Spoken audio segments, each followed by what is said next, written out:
turn once again.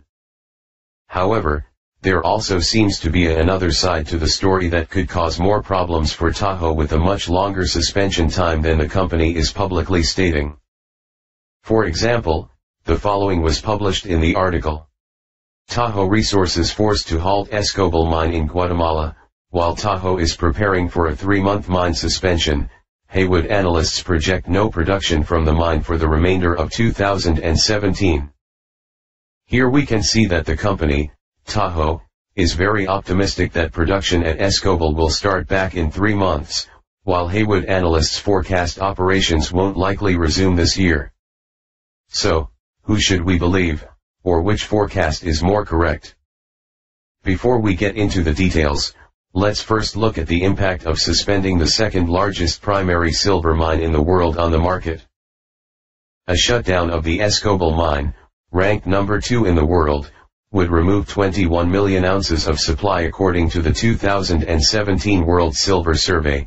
Tahoe Resources Escobal mine ranked number 2, behind Fresnillo plc Saucito mine in primary silver production in 2016. Here are the top 5 producing primary silver mines in 2016. Mos, million ounces Saucito, Mexico, equals 21.9 Mos Escobal, Guatemala, equals 21.2 Mos Tucat, Russia, equals 19.8 Mos Cannington, Australia, equals 18.2 Mos Uchucacua, Peru, equals 16.2 Mos. Furthermore, the data in the 2017 World Silver Survey reports that a total of 265 million ounces, Mos, of primary silver was produced last year. Thus, the Escobal mine represents 8% of total global primary silver mine supply. If Haywood analysts are correct that production at Escobal may not resume in 2017, then the mine is likely to lose nearly half of the 20 to 21 Mos forecasted for 2017. While this is not a great deal of silver compared to total world silver supply of 886 Mos, in 2016, if the Escobal mine is shut for a longer period of time, or indefinitely, it could impact the silver market over the next few years. So, again, the big question for investors is, how long will the Escobal mine be shut down? Well, let's look at some information and data that seems to be overlooked by the mainstream and alternative media.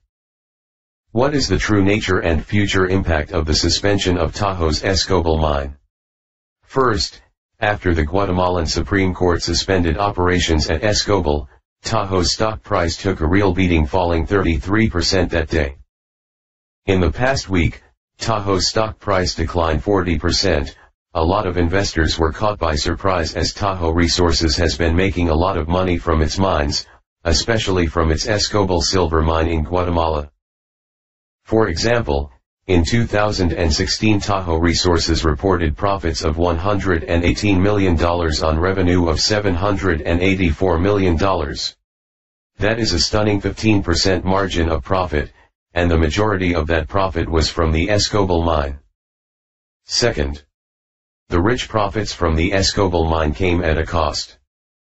And the cost was in the way of serious human rights violations through its operations, stated by several sources. Unfortunately, many investors that follow the mainstream financial media do not understand that the Escobal mine has been, and continues to be, a subject of human rights abuse and violations from day one. I wrote about this in my 2014 article, Top Silver Supply Figures and Forecasts Are Incorrect. Escobal will become a big player with forecasted silver production in 2014 of 18 to 20 million Oz. Unfortunately for Tahoe Resources, the locals are not too happy with their Escobal mine. There have been murders and killings on both sides of the protest. This is by no means a small matter by a few disenfranchised locals.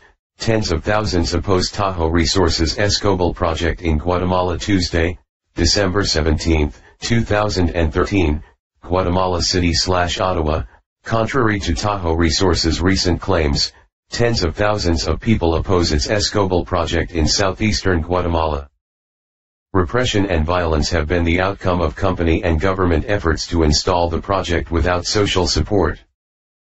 A recent High Court decision in Guatemala reinforces the legitimacy and importance of local decision-making processes. More than half of the communities in the municipality of San Rafael Las Flores, where the Escobal project is located, have declared opposition to the mine. In 5 neighboring municipalities, in the departments of Santa Rosa and Jalapa, a majority have voted against the mine in municipal referenda, in which tens of thousands of people participated. The most recent vote took place on November 10 in the municipality of Jalapa, Department of Jalapa. Over 23,000 people participated with 98.3% voting against mining and 1.7% in favor. This is a perfect example of what Jim Sinclair states as the wrong way to go about starting up a mining project in a foreign country. Jim believes you must have the support of the locals, or the project will be doomed for failure. And it didn't help Tahoe Resources PR one bit when their contracted head of security, Alberto Rotondo, gave direct orders to assassinate members of the community of San Rafael Las Flores. Tahoe Resources executive in Guatemala orders killing of protesters. The preliminary investigations found that Rotondo gave the order to attack the community. He also ordered the crime scene to be cleaned up and changed the police report. The information reveals Rotondo making several statements. "Goddamn dogs, they do not understand that the mine generates jobs. We must eliminate these animals, pieces of shit. We cannot allow people to establish resistance." Another Pueno. "Kill house sons of bitches." Rotondo was apprehended at the airport La Aurora, when he trying to flee the country. Wiretapping of conversations between him and his son reveal that he planned to leave Guatemala for a while, because I ordered to kill some of these sons of bitches. What seems to be missing from the current license suspension of the Escobal mine is the extremely negative history it has had with the local community. As stated above, Tahoe's former contracted head of security, Alberto Rotondo, gave the direct order to assassinate members of the San Rafael Las Flores community. While the wiretapped conversation between Alberto Rotondo and his son, where he says, "I ordered to kill some of these sons of bitches," was published in the media, it didn't get much coverage in the mainstream press. This was bad news for a large corporate mining company, so many news agencies seem to just ignore it. So, the assumption by many Western investors that Tahoe Resources is only dealing with pesky legal regulatory issues, is a seriously inaccurate assessment that could cost them dearly going forward.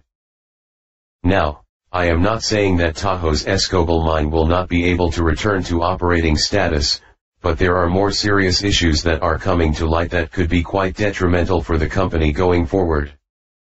For example, according to the website, Tahoe on Trial, they published the following: the legal cases against Tahoe Resources are being carried out in a larger context of opposition to the Escobal mine.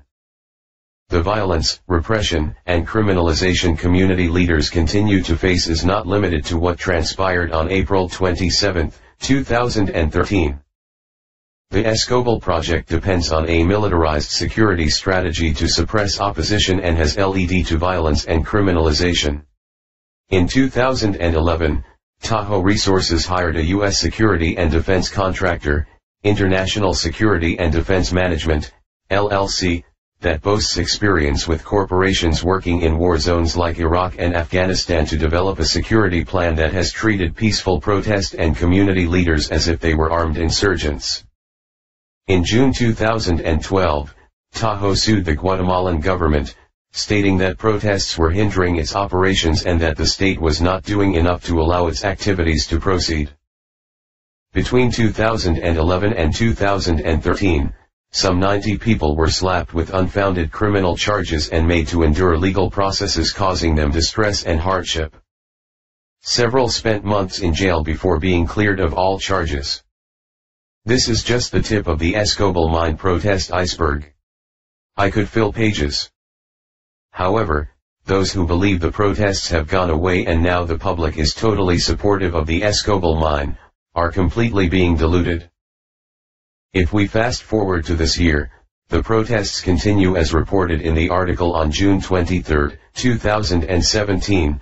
Guatemala police clear access to Tahoe's blocked Escobal mine.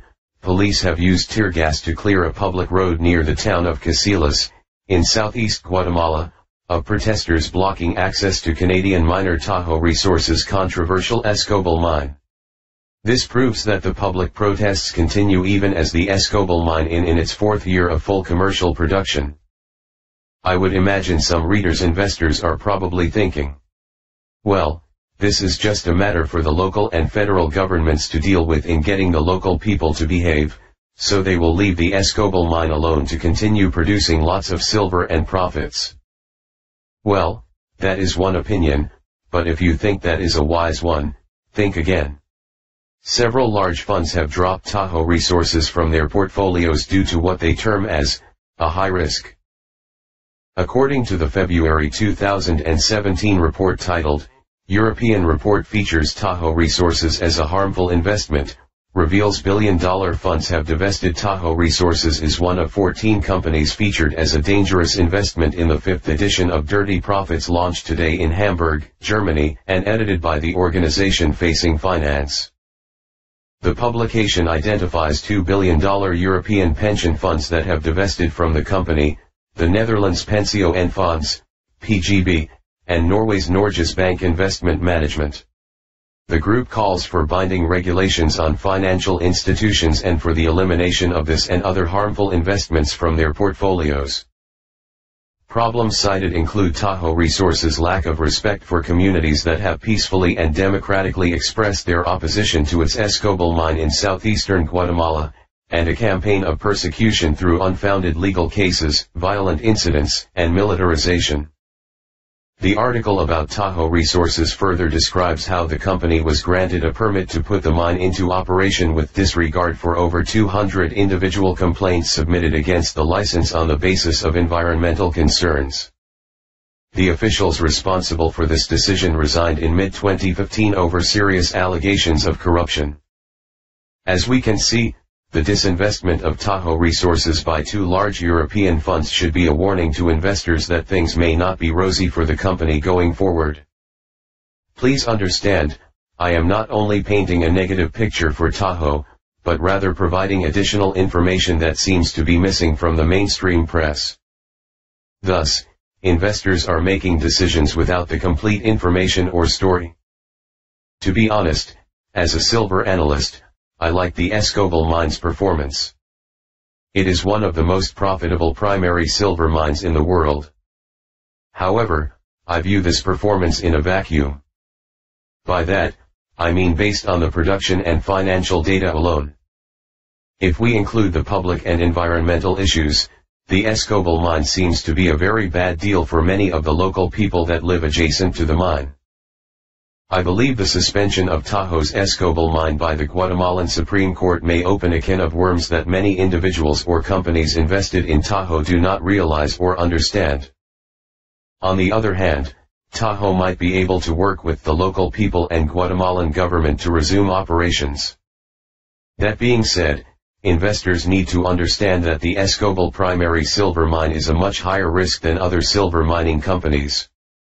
So, it would be wise to learn as much as one can before making a longer-term investment in the company.